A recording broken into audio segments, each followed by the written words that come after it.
Hello दोस्तों, मैं हूँ फैक्ट भाई। और मुकेश अंबानी और रतन टाटा दोनों की अमीरी के चर्चे किसने नहीं सुने। मतलब जहाँ हस्बैंड एक फूल का खर्चा नहीं करते, वहीं मुकेश अंबानी ने एक नहीं 3 बार अपनी वाइफ को करोड़ों की प्राइवेट जेट गिफ्ट की है। पर प्राइवेट जेट, लग्जरी कार्स और अंटीलिया के मालिक अंबानी के पास सिर्फ 6 कंपनियां हैं। लेकिन रतन टाटा की बात करें तो ये रहते तो बस इत्तू से बंगले में, पर इनके पास 135 से ज्यादा कंपनियां हैं। तो अब बताओ 6 वर्सेस 135 किसकी जेब भारी होगी? वेल, इसका जवाब शायद ही है किसी के पास, पर अगर मेरा वीडियो देखा तो क्या पता आप खुद ही दे दें इसका जवाब। और वैसे तो आज एशिया के सबसे अमीर इंसान का टाइटल मुकेश अंबानी के पास है, पर अगर रतन टाटा अपनी पूरी दौलत अपने हाथों में ले ले तो वो भी बन सकते हैं एशिया के सबसे अमीर इंसान। लेकिन आखिर वो ऐसा कर क्यों नहीं रहे? तो चलिए आपके सवालों का जवाब जानने के लिए शुरू करते हैं हमारा इन बिजनेसमैन का पैसे और शो ऑफ से भरा ये सफर। मुकेश अंबानी वर्सेस रतन टाटा, किसका शो ऑफ है ज्यादा? नंबर 1, ऐसी थी दोनों की कंपनीज की शुरुआत। चलिए सफर की शुरुआत करते हैं 21,000 रुपीज से शुरू हुई एक टेक्सटाइल कंपनी से, जिसका नेट वर्थ आज 5 लाख करोड़ हो गया है। लेकिन 21,000 से 5 लाख करोड़ तक का ये सफर आसान नहीं था, क्योंकि 1839 में जमशेद जी का स्ट्रगल 14 साल की उम्र में ही मुंबई से शुरू हुआ था, जहां से ग्रेजुएशन खत्म करते ही उन पर परिवार की जिम्मेदारियां आ गईं, जिन्हें पूरा करने के लिए उन्होंने 21,000 रुपए जोड़कर शुरू किया टेक्सटाइल की ट्रेडिंग का काम। फिर जैसे ही धंधे में पांव जम गए, वैसे ही जमशेद जी ने नागपुर में अपनी पहली टेक्सटाइल मिल शुरू की, जहां उन पर लक्ष्मी जी की कृपा ऐसी बरसी कि उन्हें धंधे में काफी प्रॉफिट हो गया। बस इसी प्रॉफिट को देख उनका मन 3 ऐसे बड़े प्रोजेक्ट को शुरू करने का हुआ, जिसका फायदा सिर्फ उनको ही नहीं बल्कि उनके देश के सभी लोगों को मिल सके। हालांकि इस सपने को पूरा होता देख नहीं पाए थे, लेकिन अपने पिता के ही नक्शे कदम पर चलते हुए जमशेद जी के बेटे दोराबजी टाटा ने पिता के आयरन एंड स्टील कंपनी और हाइड्रो इलेक्ट्रिक पावर को स्टैब्लिश कर उनका सपना पूरा किया, और साथ ही इंडिया में शुरू किया पहला इंडियन इंस्टीट्यूट ऑफ साइंस। लेकिन दोस्तों, इसे वक्त का सितम कह लो या उम्र का एक पड़ाव, जल्द ही इनका भी देहांत हो गया, जिसके बाद 1938 में टाटा ग्रुप की जिम्मेदारी जहांगीर रतन जी दादा भाई टाटा ने ली, और पुरानी 14 कंपनियों को चलाते हुए उन्होंने टाटा ग्रुप की कंपनीज का आंकड़ा 95 कर दिया था। और इतना ही नहीं, इसके साथ ही JRD टाटा ने इंडिया की पहली एयरलाइन टाटा एयरलाइन की भी शुरुआत की, जिसके बाद उसे गवर्नमेंट ने अपने अंडर लेते हुए उसका नाम एयर इंडिया कर दिया। पर इन सब के बाद 3 पीढ़ियों के नाम और काम को आगे बढ़ाने की जिम्मेदारी मिली रतन नवल टाटा को, जिन्होंने उसे बखूबी निभाते हुए टाटा इंडस्ट्रीज का नाम आज ग्लोबली ऐसा फेमस कर दिया है कि बच्चा बच्चा टाटा के बारे में जानता है और टाटा के साथ काम जरूर करना चाहता है। तभी तो कंपनी का नेटवर्थ आज 5 लाख करोड़ तक जा पहुंचा है। और अब बात करते हैं उस इंसान की जिसकी एक गाड़ी की कीमत में नॉर्मल इंसान बंगला बना लेता है। और सिर्फ इतना ही नहीं, इन्होंने 6 फ्लोर की जो बड़ी पार्किंग अपने घर में बनवाई है ना, इतनी बड़ी बड़ी बिल्डिंग्स में आधे से ज्यादा मुंबई की पॉपुलेशन रहती है। यहाँ आपका गैस बिल्कुल सही है, मैं बात कर रहा हूँ अंबानी की, जिनके हाथ में कोई सोने का कटोरा नहीं था। और हमारे ही पापा की तरह धीरूभाई अंबानी ने भी कड़ी मेहनत और सैलरी में मिलने वाले सिल्वर कॉइन्स को जमा कर करके अपना बिजनेस शुरू किया था। मतलब पैसे जमा होने पर वो विदेश की नौकरी को छोड़कर मुंबई की एक चौल में रहने आ गए, और जैसे तैसे बहुत संघर्ष और मेहनत के बाद धीरूभाई अंबानी ने रिलायंस कमर्शियल कॉर्पोरेशन को शुरू किया, जो मसालों और यार्न्स में ट्रेड करता था। और जैसे ही मसालों और यार्न के धंधे में वो सेट हो गए, वैसे ही उन्होंने विमल नाम से अपने कपड़ों का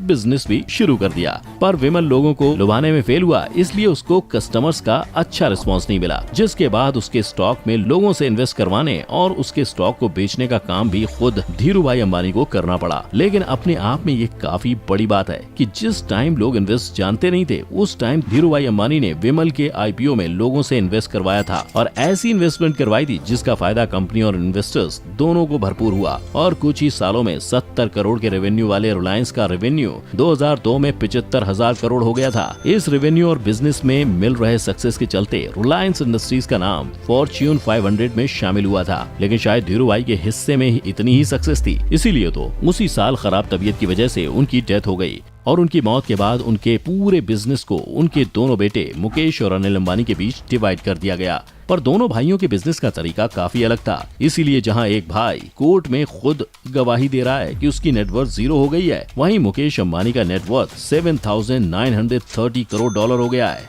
नंबर 2, किसका पैसा है ज्यादा जिससे होता है उसका फायदा?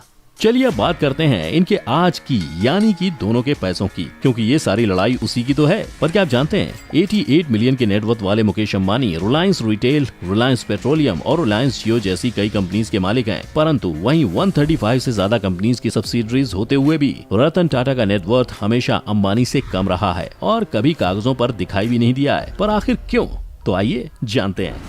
ये तो हम सभी को पता है कि रिलायंस इंडस्ट्रीज फिलहाल लिमिटेड सेक्टर्स में ही काम कर रही है, लेकिन वहीं टाटा ग्रुप इंडिया के ऑलमोस्ट हर फील्ड में काम कर रहा है, जैसे स्टील, केमिकल, आईटी, ऑटोमोबाइल वगैरह वगैरह। तभी तो सब्सिडरीज कंपनीज की ज्यादा होने की वजह से टाटा ग्रुप का market capital most of the time Reliance group से ज्यादा ही रहता है। फिर भी मुकेश अंबानी का नेटवर्थ आज इंडिया में सबसे ज्यादा कैसे है, यही जानना चाहते हैं ना? तो आपकी क्यूरियोसिटी को खत्म करते हुए मैं बता दूं, मुकेश अंबानी का नेटवर्थ इसलिए ज्यादा है क्योंकि रिलायंस ग्रुप में वो 48% शेयर के मालिक हैं, और जब शेयर्स ही लगभग आधे उनके नाम है तो जाहिर सी बात है कंपनी का फायदा होने पे आदमी की वैल्यू भी बढ़ती ही है। इसीलिए तो सितंबर 2020 में अंबानी साहब का नेटवर्थ $88 बिलियन हो गया था। लेकिन वहीं अगर हम बात करें रतन टाटा की, तो टाटा ग्रुप में वो 1% से भी कम शेयर के मालिक हैं, क्योंकि उनकी ग्रुप का 66% शेयर उनकी ही कंपनी के अलग अलग ट्रस्ट जैसे sir Ratan Tata trust, sir Dorabji Tata trust, Tata education trust जैसे कई ट्रस्ट को डोनेट किया जाता है, जो इंडिया के एजुकेशन, हेल्थ, लाइवलीहुड जनरेशन और आर्ट एंड कल्चर जैसे अलग अलग सेक्टर्स में काम कर रहे हैं। मतलब बंदे को पूरी 134 प्लस कंपनीज मिली थी अपने नाम करने के लिए, लेकिन फैमिली वैल्यू को आगे बढ़ाते हुए वो कंपनी का 2/3 से भी ज्यादा हिस्सा देशवासियों के लिए दान कर रहे हैं। इसका मतलब समझ रहे हैं आप? इसका मतलब अगर सिर्फ और सिर्फ चैरिटी वाले शेयर भी रतन टाटा ने अपने नाम कर लिए होते ना,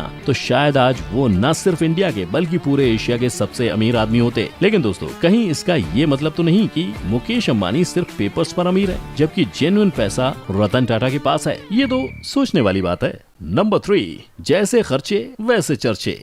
घर, गाड़ी, पैसा सब है इन दोनों के पास, लेकिन फिर भी क्यों दिखते हैं एक के खर्चे तो वहीं दूसरे के कम होते हैं चर्चे? क्योंकि पैसा तो बोलता है बॉस, लेकिन जिसको दिखावा करना आता है शायद उसका ही ज्यादा बोलता है। तभी तो जब अंबानी ने अपनी बेटी की शादी में 110 करोड़ खर्च किए थे, तब उसके चर्चे बड़े जोरों शोरों से हुए थे। और तो और, जैसा कि मैंने आपको इंट्रो में ही बताया था कि मुकेश अंबानी ने अपनी वाइफ नीता अंबानी को 3 बार 1000 स्क्वायर फीट का प्राइवेट जेट गिफ्ट किया है, जिसकी कीमत करोड़ों में होती है। पर चौंकिए मत, क्योंकि इनके खर्चे अभी खत्म नहीं हुए हैं। इनके पास एक याट भी है जो स्पेशली सोलर ग्लास रूफ से बनाई गई है और जिसकी अप्रॉक्स कीमत 700 करोड़ है। और अब जब पति इतने खर्चे कर ही रहा है तो बीवी क्यों पीछे रहे? इसीलिए तो नीता अंबानी को हमेशा नए डिजाइनर कपड़े, ब्रांडेड वॉचेस और महंगे बैग्स के साथ ही देखा जाता है। पर देखो भाई, जब सेठ इंडिया का सबसे अमीर आदमी हो तो उसके नौकर को भी तो उसके स्टैंडर्ड का होना पड़ेगा। इसीलिए मुकेश अंबानी अपने सिक्योरिटी गार्ड्स को भी 2.5 से 3 करोड़ वाली मर्सिडीज AMG G63S में साथ लेके घूमते हैं। और तो और, अपने एंटीलिया में गर्मियों में स्नोफॉल का मजा लेने के लिए इन्होंने उसके लिए अलग से स्नो रूम तक बनवाया है। लेकिन वहीं अगर हम रतन टाटा के खर्चों की बात करें तो उनकी आइडियोलॉजी हमेशा से सिंपल लिविंग की रही है। इसीलिए तो उन्होंने आज तक कोई बड़ा खर्चा नहीं करते हुए अपना घर भी काफी सिंपल और एलिगेंट रखा है। साथ ही अपने पैसों को स्टार्टअप में इन्वेस्ट किया है ताकि उनकी कंट्री और कंट्री के लोग दोनों आगे बढ़ सकें। फिर इसके अलावा उनका टाटा हेल्थ केयर खुद को एक्सपेंड करते हुए अब इंडिया के 25 स्टेट्स और यूनियन टेरिटरीज में फैल गया है। और अब तो टाटा ग्रुप अपनी कंपनीज की ही तरह सोशल वर्क के हर फील्ड में अपने पैर पसारने लगी है। फिर चाहे वो वाटर सैनिटेशन हो या स्पोर्ट्स या फिर डिजास्टर मैनेजमेंट, माइग्रेशन या सोशल जस्टिस ही क्यों ना हो, पर जिस तरह से टाटा ग्रुप लोगों के लिए बिना किसी पब्लिसिटी के काम कर रहा है, उससे तो ये साफ दिख रहा है कि इनकी वैल्यू और इथिक्स इनके लिए कितने इम्पोर्टेंट है। क्योंकि एक बिजनेसमैन जहां अगर एक गुलाब भी खरीद लेता है तो उसकी हवा उड़ने लगती है, मतलब उसकी न्यूज बन जाती है। वहीं दूसरा बिजनेसमैन ऐसा है जिसके पास किसी चीज की कमी नहीं है, लेकिन फिर भी वो सोशल वर्क में इतने आगे पहुंच गए हैं जिसका शायद किसी को पता ही नहीं है। और इसकी वजह है उनका खुद ये सब काम छुप छुप के करना। पर अब आप ही बताइए, इन दोनों बिजनेसमैन ने एक जैसी मेहनत कर अपने आप को, अपनी कंपनी को इतने आगे पहुँचाया, लेकिन फिर भी एक इंसान दुनिया की नजरों से खुद को बचाते हुए सारे काम कर रहा है, तो वहीं दूसरे का छोटे से छोटा खर्चा भी लाइमलाइट में आ जाता है। तो क्या ऐसे में अपने खर्चे का चर्चा करना वाकई में जरूरी है? क्या लगता है आपको? कमेंट बॉक्स में जरूर बताना। इसके साथ ही अगर आपको हमारी आज की ये वीडियो अच्छी लगी हो तो लाइक और शेयर करना मत भूलना, और साथ ही ऐसे कई नए पुराने चर्चे के बारे में ज्ञान अर्जित करते रहने के लिए हमारे चैनल को भी सब्सक्राइब कर लेना। साथ ही हमारी कोई भी अपडेट आपसे मिस ना हो, इसलिए बेल आइकन को भी हिट करना याद से। फिर मिलेंगे किसी नए मुद्दे और चर्चे के साथ। जय हिंद।